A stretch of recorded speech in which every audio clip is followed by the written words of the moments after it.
very casual discussion today. This is the third time we've done Carolina Scale Art.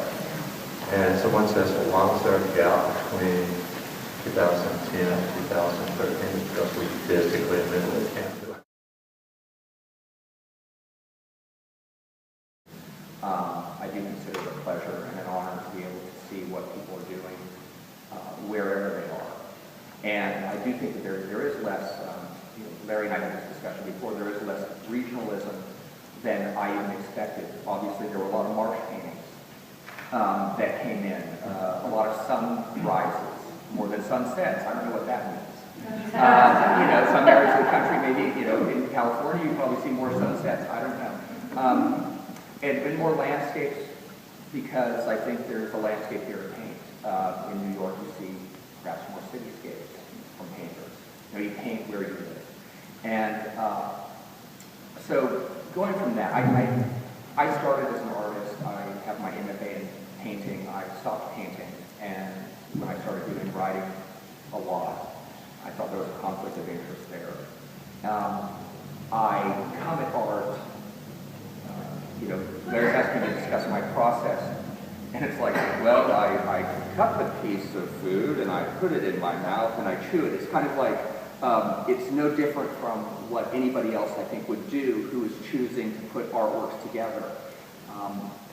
When I was a kid, the Sears catalog came, and we started going through, what do you want from the mat, for Christmas? It was like, I want this, I don't want that, I want that, I think that you would, over your entire life, you become more judgmental, you become more in tune with your taste.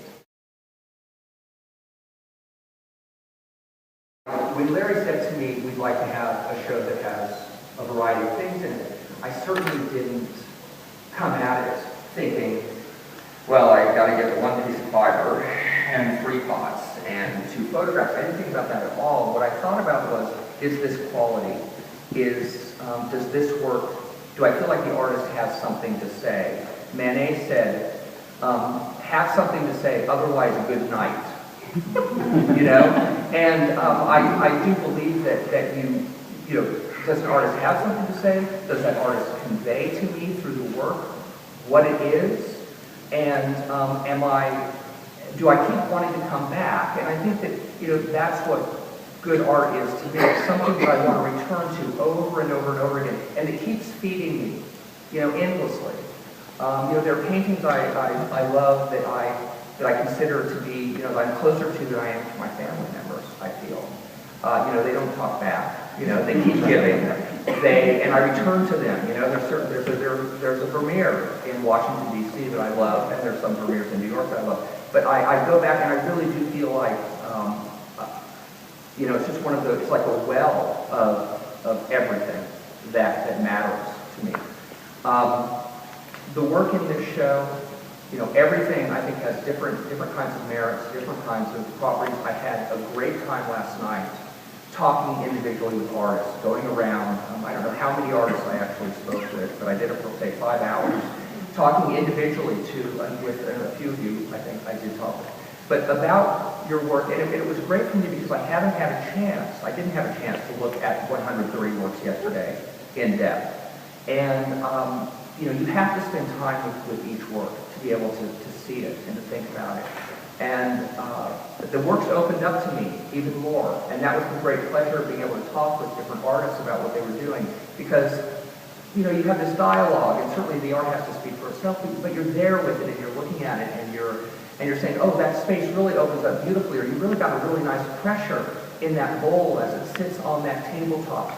Or, your sense of color is kind of spiritual, it's ecstatic, it's not naturalistic, it's inventive. Or, you really got a wonderful torsion or tension in a certain area of a hip on a figure or something. And those are the things that excite me. And the one other thing I'd like to just add to that is I really do think that art is in dialogue with other art. I certainly, as my experience as an artist, it was true. I fight to the death on that. I believe, art has nothing to do. It has much less to do with us than it has to do with art from the past. And so I'm very invested in that notion, and I'm very invested in art that actually does start to speak to other kinds of art. And so when I was choosing certain works, and when I go out and look at work, I think about, oh, that, now it doesn't have to refer to something directly or anything, but I'll say, oh, that artist must really love so-and-so. Or that artist must, because that's how art actually stays alive. That's how the tradition stays alive. The artists go out and Picasso said you try to be somebody else, and he tried to be a number of people before he found his own voice, which then he reinvented. But he said you emulate the masters you love, and then you screw up. You can't be them. And in that screwing up, you discover your own voice.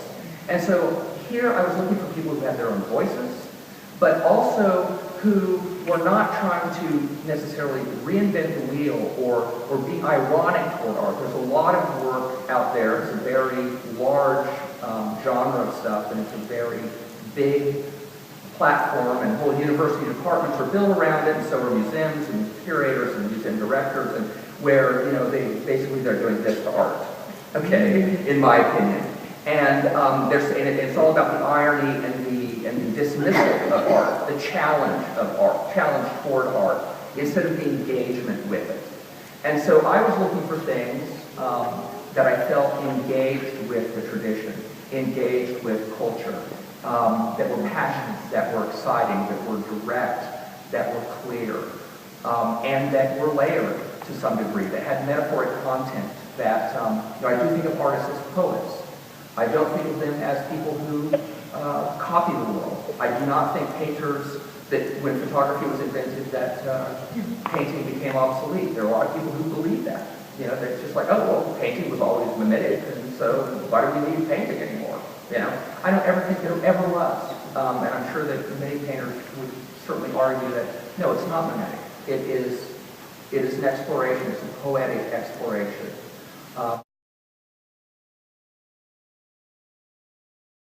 I got here about 11 yesterday, and I chose the winners at 3. I finally made my decision. What, you came in the day before? I came in the day before and saw the show for a couple hours, and it was odd because I thought I knew I thought I knew. Before I came here, I hadn't like, it's funny because the grand prize winner, Gene's work, I had no idea about that when I saw it online. It was like, on the computer. It's like, well, it may be, it may not, I don't know. I'm interested in it, certainly interested in it. And, but until I got here and got to really see it and actually hold it, and sorry, but, then I was able to, I would say, oh yeah, this, and art demands, sculpture demands to be correct, I think. It demands to be picked up like bowls, like, vessels and pots, things that are, it demands, there's a reason that, the nipples on bronze sculptures are often the brightest spots. People, it's like, and damn it, why not, it's like, good for the artist that, he created something that was that kind of, got that target. The former director of the Metropolitan Museum of Art said that if somebody said, what's your goal as a museum director? And he said, he said, if when you leave my museum, you're not turned on, like erotically turned on, I'm doing something wrong. And it wasn't because he was putting out a bunch of news. He wanted you to be charged by the work and he wanted you to feel that, hey, I've had an experience, I'm alive, and I'm ready to, it's about that, it's about that. When I was looking at one point I narrowed it down to 300 works, and I was looking at them as thumbnails on my screen, okay? And I'm moving things around because I'm starting to think about rules, because I really felt that it was important you have to consider your audience always. And so there was a point at which works fell out that were equally good because I didn't want to step into still life or something. And only because I wanted to mix it up a little bit. But obviously if Chardin had submitted 7 still lifes to the show, they would all be in it. I'm not, I'm not going to dismiss something because of the subject or its meaning. But there was a point at which I started to have to think as a curator and how the works were in dialogue with one another. And they really speak, there's a lot of speaking going on. Yeah, and I would have, like I said, I would have created other kinds of flow or other kinds, I saw this guy over here speaking to this guy over here with the nails in his neck. I saw them as like two figures that could dance together with this guy somewhere there too, And so in my own mind, I was thinking of it as an exhibition. It's a very rich show and different from what I would have imagined. I've heard from people before, like, artists will research the juror, try to second guess, and of course we're all second guessing everything, right? But what work might should I show this work or should I, and my feeling is always, as if you're an artist, just always put your best foot forward. Always be true to yourself. Say, this is me. This is the best I can do. This is what I believe in. I stand behind this, and put that forward. Now beyond that, besides being true to yourself, okay, not lying, being honest, then also to get a good photograph, there's that.